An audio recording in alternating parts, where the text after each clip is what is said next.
Jeremias, que são porções escritas em épocas distintas. Aí tu tem um baque. Qual é o baque que você tem? Tudo é análise. Ronaldo, você tem um baque. Qual é o baque? É que quando você pega um capítulo, vou dar um exemplo, tá, ô Luiz Fernando, um exemplo. Você pega um capítulo, vamos dizer, o capítulo 11, 20 versículos. Aí você descobre que dentro de 20 versículos, cada versículo é composto dentro de uma época, com uma finalidade, são enxertos. Aí você descobre que o texto está em forma de prosa e poesia, e que existe um conflito claro ali. Só que, quando você encontra um texto que ainda é pós-exílico, aí você acha Gênesis. É isso que eu fiz quando eu construí a minha hipótese da narrativa da serpente, para explicar que serpente não é diabo, Satã, serpente é apenas um símbolo, um signo da mitologia, que representa, de fato, um governo, um povo, sabe? Um agente político-religioso. E aí você pega Jeremias, professor Ronaldo, só para endossar e deixar vocês meter fogo no fiofó dessa galera aí, aí você pega Jeremias, faz isso aqui com esse povo, quer ver? Eu não poderia deixar de abrilhantar aqui junto com vocês a live do nosso amigo Rogaciano, né, gente? Vamos lá. E vou dar esse de presente para todos que estiverem aí, é o mínimo que eu posso fazer pelo Rogaciano. Todos que comentarem aí, mesmo os que não concordam comigo. Vamos lá, vou compartilhar a tela aqui. Ó, me avisa quando estiver compartilhando aí. É inédito no seu canal, tá, Rogaciano? Ok? É inédito. Vamos ver se dá certo aqui. Manda aí. Já tá aí, é só compartilhar quando aparecer aqui. Eu vou só fazer uma leitura e vou deixar vocês mostrar. Por isso é que eu não discuto, professor Ronaldo, se serpente falou ou não falou. Eu só explico que não há serpente nenhuma. Olha isso aqui, presta atenção. Primeiro, por que a serpente do Gênesis falou? E aí eu botei entre aspas, alguém pressupõe, e professor, então você acredita que a serpente falou? Não. Eu estou dizendo que alguém fez ela falar. Mas não é alguém, um ser divino, superior, o diabo ou Deus. O redator. Você pega Jeremias capítulo 46, versículo 18. Primeiro, o cara para vir debater comigo, ele já precisa entender quem é Jeremias como editor. Se esse texto ele é um deutero canônico, um deutero Jeremias, se ele é um trito Jeremias, se ele é um Jeremias pré-exílico. Então, a princípio, esse texto que a gente tem aqui, ele é um pré-exílico. Esse texto, ele é um pré-exílico. Significa, se ele é um pré-exílico, ele está antes da narrativa do Gênesis. Concordam comigo? Porque Gênesis não tinha nada, ele está muito antes. Se quer um texto sobre no princípio criou Deus os céus e a terra, e criou Deus o homem e colocou no jardim, não existia. Não tinha. Professor, oralidade. Balela, nem oralidade. Não tinha. Ok? E aí você entende isso, você separou prosa e poesia, descobriu o texto. Porque mesmo esses sinaizinhos que vocês verão aí, ok? O Siluk, o Atná, o Sof Passuk, tudo isso aí, ok? Sinais que são colocados disjuntivos também representam elementos para que a gente entenda a leitura, tá? Olha isso aqui, eu vou ler isso aqui. Vou pular, vou ler esse aqui, que eu já defini para vocês. Jeremias 46, outro pré-exílico, 22. Vamos ler? Não vou ler nem o hebraico, não, mas aqui eu sublinhei a palavra Nahash. Lembra que eu falei para vocês que a serpente mudou várias vezes? O professor Ronaldo brincou, né? Evoluiu. Olha isso aqui. Ó, Kanahash, que é a palavra conforme a serpente. Separei em verde aqui, olha. A sua voz irá como a voz do quê? Vocês estão conseguindo visualizar aí? Como a voz do quê? Sim. Como a voz da serpente. Porque marcharão como um exército e virão contra ela com machados, como cortadores de lenha. Veja, em nenhuma outra passagem da Bíblia, você não vai encontrar em nenhum outro lugar da Bíblia, ok, antes, propriamente, do livro do Gênesis, uma serpente que tenha falado, porque aqui o editor, ele praticamente está dizendo que a serpente fala. Veja, ele está dizendo, a sua voz irá como a da serpente. Ok? Então você tem Kanahash, conforme a da serpente. Então, é ser analfabeto funcional alguém não entender aqui que o redator está trazendo em poesia que a serpente fala.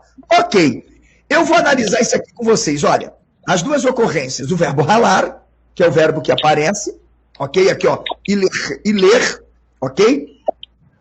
Dentro de uma única linha de poesia. Viu aqui o professor Ronaldo? Vou ler de novo o que está escrito aqui. Ó, poesia. Aí eu tenho que ouvir defensores da terra jovem que dizem que não, a Bíblia é referencial, porque é ela que nos permite. E muitos acadêmicos aí estão ficando calados com isso, e isso está se proliferando aí nas redes sociais e até canal de YouTube. Vamos continuar aqui. Veja aqui, ó.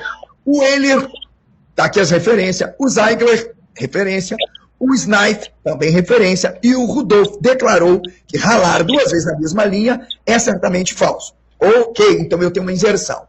E ler é uma cláusula relativa sem a archer. E aí eu trago aqui o Pick e o Bright e vão dizer, olha, ralar é usado para o movimento de uma cobra. Como em quê? Como em quê? Estão vendo aí? Como em Gênesis 3:14. E acredita-se que isso dê credibilidade a ler. Portanto, veja, por que você tem um Gênesis que faz uma serpente falar? Por quê? Você tem um Gênesis? Porque a ideia não é uma ideia de defender uma mitologia de uma serpente falante, mas de mostrar e designar grupos específicos de adversários que estão levando o povo de Israel para onde? Para a idolatria. Para a idolatria. Qual é o papel da serpente no Éden? Qual é o papel da serpente no Éden? Fazer o homem fazer o quê? Pecar. O homem desobedecer. Se desviar. E aí, vamos para quem tentar, porque depois vão vir aqui no canal do Gaciano, mas é bom que aí o canal viraliza. Tentar me refutar. Olha aqui, peguei a Septuaginta. O termo fonê, portanto, a palavra está lá, é fonê. E aqui a gente tem o termo, ok? Usado também para voz. Beleza? Ó, fonê, ok? E o texto está no maçorético. Está aqui, ó, coló.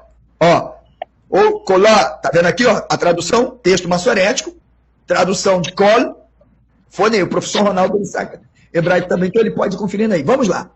E sem a mudança de texto, o sentido após, a qual a Septuaginta se esforça, não estaria disponível. Vamos lá. Um som como de uma cobra sibilante. E aqui nós temos qual é a tradução? Fonerros, orfeos, surtontos. Tá vendo aqui? E o texto traz o quê? Olha isso aqui. Sarak Kanashkol. Então, primeira questão.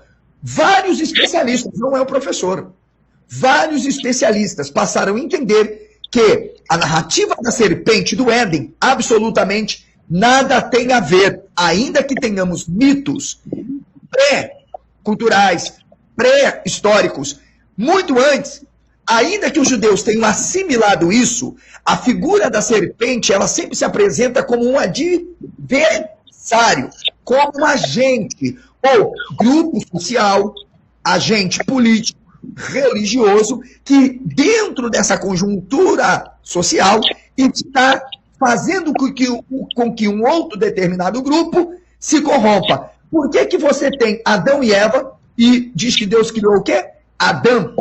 E aí você vai entender. Por que nós vamos encontrar na Bíblia a estrutura das palavras Bnei Adão? E essa é uma forma já no construto. Mas quando queremos dar uma forma construto enfática, direta, para se referir aos filhos do rei, qual é o termo que nós temos?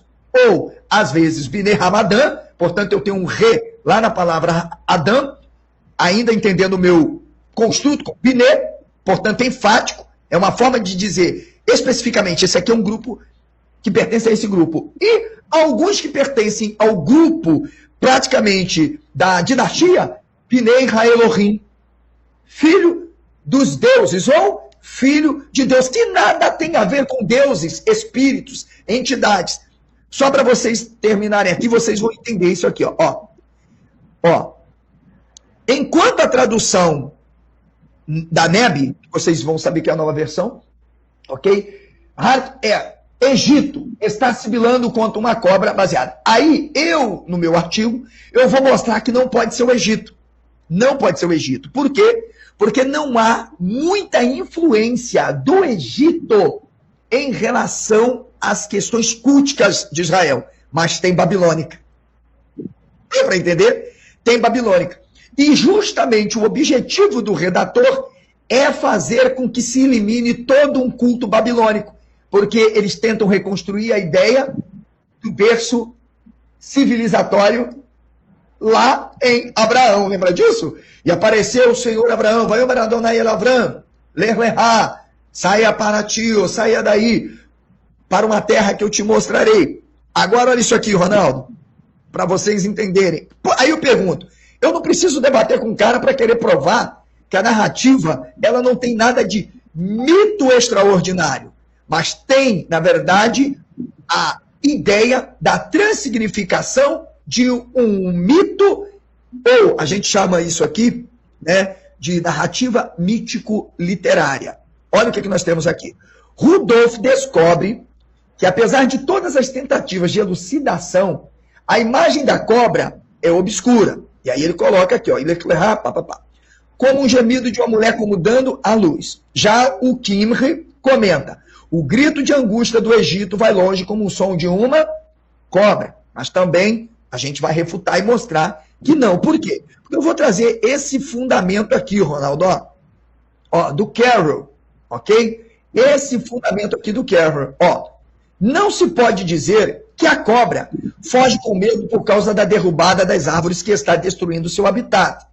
Lembra lá que em Jeremias nós falamos de homens pegando os machados e tudo? Assim como o Cornell, Swain, Pick, Waze e o Bright, que são os, veja, lenhadores que entram na floresta com força, vamos ler. Pelo contrário, o avanço, olha a gente achando a cobra agora aí, Ronaldo. O avanço do exército caldeu que faz o Egito fugir com o gemido como uma cobra cheia de medo. O exército egípcio é derrubado com os machados de batalha dos atacantes caldeus. Lembra que eu disse que a cobra vai mudando de nome? Uma hora ela é Nahash. Por quê? Porque você tem transição. Significa dizer, a mesma cobra que colocou o povo, o Egito para correr, é a mesma cobra que vai influenciar o povo de Israel com relação aos seus mitos. E é aí que a gente descobre isso aqui, ó, pessoal. Ó, que a cobra aqui, naquele contexto, são os babilônicos, influenciando claramente, justamente, os israelitas com relação ao seu culto, com relação à sua liturgia, suas crenças. Isso é inegável. E por isso que o javismo se estabelece, para tentar eliminar todo esse tipo de culto. E aqui, olha, Nahash vai aparecer como, ó, Nahash, olha ela mudando aí, ó, Gênesis 49, 17, ó, Nahash, só para vocês verem, ó, Nahash, só em Gênesis você observa Nahash, não é isso, Ronaldo? Só em Gênesis, ok? Ó, e nenhuma vez em Gênesis você vai encontrar outra forma. Isaías, Nahash, por quê? Isaías aqui é um deutero-Isaías, portanto, ele é pós-exílio, não tem nada a ver, ok? Pós-exílio, não estou falando do livro, estou falando do fragmento. Ó, Miqueias, tão novo quanto qualquer coisa que você possa imaginar, então eu já estou falando ali quase do ano 500, 400, Nahash também. Agora, onde ela não é Nahash? Aí você vai entender. Aqui, ó, fragmento dos cronistas, Letaninim, olha que coisa. Quando Deus aparece a Moisés e diz que Moisés vai a Faraó, e que quando ele jogar o cajado dele vai virar o quê? Letanim. Vamos ver aqui, vamos ver. Ó, nós temos aqui, ó, Êxodo 7:9, a palavra serpente é Letanim. Gênesis 7:15, a palavra serpente agora já é o quê? Nahash. Ou seja, pelo estilo literário que nós trabalhamos, pela maneira com que as expressões se aparecem dentro do texto, nós já mostramos que são dois fragmentos distintos. Portanto, dentro do mesmo texto temos dois editores. Dentro do mesmo livro, dois editores. Praticamente na mesma estrutura. Por quê? Porque quanto Taninim quer representar um grupo determinado, lembra que eu disse que Taninim está ligado justamente lá à epopeia de Gilgamesh? Salmo 74, e o Senhor, Rei grande, Senhor do universo, que venceu o grande Leviatã. Qual é o termo hebraico lá, professor Ronaldo? Taninim. Então você tem uma guerra de eliminação de deuses. Aí chega o principal. Uma inserção que o professor Leonardo tentou citar para mim, né? Mas não deu tempo, porque o telefone dele estava ruim. Números, fragmentos achados de número, 21:8. Olha qual é o termo que aparece. Saraf. Lembra da palavra serafim? Saraf. Agora eu pergunto, quem aí lembra que tem um mito onde o Deus voa na asa de um serafim? De um grande dragão que era chamado de serafim. Não tem mito, não tem plágio na Bíblia, não tem nada.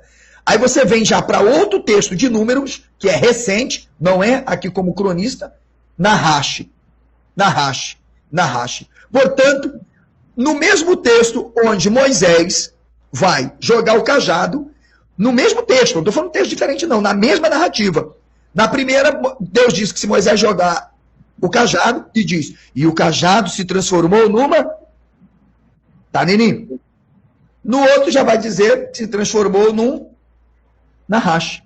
Por quê? São fontes diferentes. Portanto, o que o professor quer mostrar aqui nesse trabalho que eu vou liberar para vocês? Olha isso aqui, ó. Leviatã provavelmente significa enrolado, como árabe, levi, bobina, vento, gosto, eu vou explicando. Ok? Serpente fugitiva. Olha aqui, ó. Monstro que está no mar. Beleza, pessoal? Então, resumindo, como eu vou dar um material aí para vocês de presente, eu só quero afirmar uma coisa. A narrativa de Gênesis não tem absolutamente nada a ver com a manifestação de uma serpente fazendo o homem ser enganado, nada. O narrador simplesmente ele quer fazer uma crítica, mudar o pensamento daqueles campesianos, que são os Bnei Hamadã, filhos dos homens que vivem do campo, que querem continuar no politeísmo, Ronaldo, adorando o Deus El, o Deus cananeu, mas era preciso dizer que essa tendenciosidade deles de cultuarem o Deus cananeu, ela tinha sido proveniente do quê?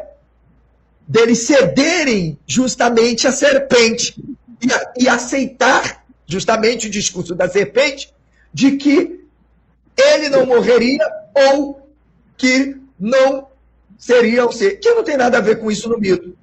Ou seja, a influência dos babilônicos, de fato, sobre Israel. E aí surge, que vem trabalhando, o javismo, Rogaciano. O javismo querendo eliminar todo tipo e prática de culto, dizendo que não há Deus nenhum, somente o Deus de Israel. Aí fica aquela pergunta. A serpente de Gênesis só falou por quê? Porque lá, antes mesmo do exílio babilônico, eles se apropriaram de um texto que era justamente um texto histórico para construir uma narrativa sobre a serpente falante.